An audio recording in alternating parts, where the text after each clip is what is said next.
have to give props to a friend of mine who has the uncommon ability to actually see the bullshit that's in front of him. This video is, of course, another Zeitgeist video. Perhaps it will be the last for some time, but nonetheless, I thought I'd bring this one up. Let's just, for the sake of this argument, bend the entire logistics issue. We concede to our opponents in the Venus Project that it is entirely logistically possible to achieve the ends of it. We can have superabundance and all that. It's technically feasible.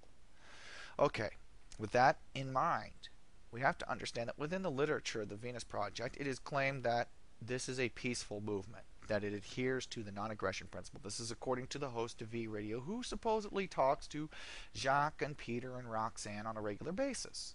And if you have listened to his recent shows, he's talked to Storm Clouds Gathering, he's talked to Stefan Molyneux, and has assured both that there is no violence that will be part of the Venus Project if it should take by storm, this whole world, it gets going. Well, here's the situation. Okay, it goes global. And there are some people that simply don't want to adhere to it. Now, they'll just simply say, well, we'll ignore them. They'll live on their own land. They'll be independent from us. Okay, they're independent from you. To achieve the ends of the Venus Project, it is said within the literature there must be a global survey of all these resources, right? So you need to actually have global access to everything to achieve superabundance.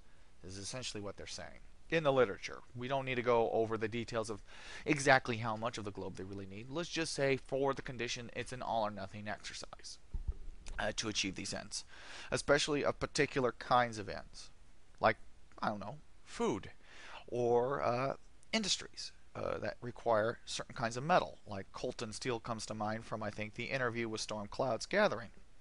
So, be that as it may, you have the problem here that must be addressed. If these people will not trade with you for these resources, and they will not cooperate with allowing you access, strategic access, taking from the literature here, to the land and the resources, what do?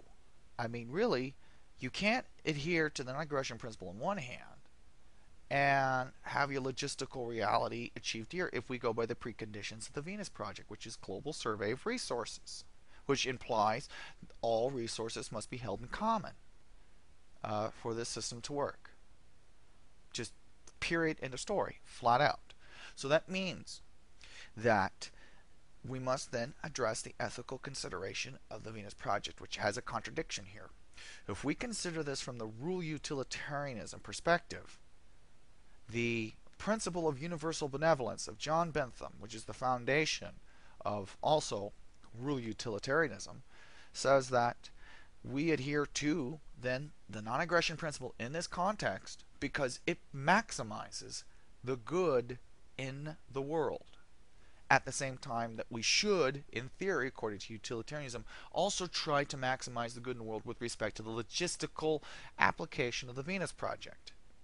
So which one is right? Which one leads us to then this maximum good? If we just take consequentialism a la, again, rule utilitarianism as the basis of our argument for the ethical considerations here. Well, that leads us to the problem of they look exactly the same in the utilitarian perspective. And then, of course, we could talk about the Kantian situation of categorical imperative, but I'm not well versed on categorical imperative in its various forms. So I'm not going to deal with that. But just on the consequentialist perspective here, which is a fairly commonly held perspective, even amongst people not versed in moral philosophy, it looks like a contradiction has just appeared. And so, in essence, the Venus Project is not attainable ethically. At least not without violating its core rule, which is, well, we can't violate anyone's rights here. We can't egress. And then on the other hand, we can't go without globally accessing and surveying the resources. I mean, you can't have both. Can't have your cake and eat it too. So either the Venus Project people have it all wrong with regard to their conditions for logistics, meaning maybe they don't need even one-fifth the world's resources or even one-fifth the world's land masses. Or the ethical consideration is, of non-aggression is off the table, and anything goes to achieve the logistical ends here, because by their reasoning, perhaps the logistical ends is the ethical highest moral imperative here in terms of a utilitarian consequentialist perspective.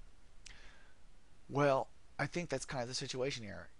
I don't think they can balance both. They can't have both. And I think either Peter Joseph hasn't thought about this, and it's not surprising because he's a music geek. I'm not trying to be mean to him. I don't think the guy's actually well versed in the classical considerations of ethics. And same thing with Jacques Fresco and Roxanne Meadows. I don't think a lot of people think about these things.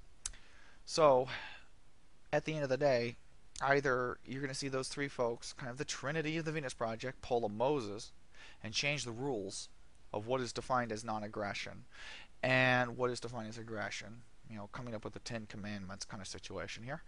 Um, or you're going to see them completely ignore this, and they'll just kind of fade into obscurity because people with enough insight of that kind of ability to detect bullshit in front of them will just simply avoid the movement altogether.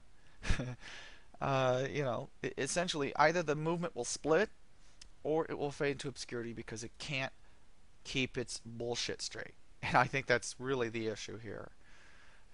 Ethically speaking, it's not achievable. You can't have non-aggression on one hand and then say you're going to have resources all held in common on the other. It's just that simple. And so at the end of the day, I don't think there's really any other way for them to justify their position. I think this is kind of literally the St. George and the dragon situation. I think this is the lance right through the heart of this dragon. I don't think there's a way for them to get around it. I would love to see them try to get around the ethical dilemma, but I ain't going to bother responding after this point to any more videos or even commentary on it. I'm done. So, take the ethical argument, run with it. Give props to my friend who will remain nameless until maybe later. Maybe I'll IM him on Steam and ask him if he wants me to point my shit to his YouTube channel.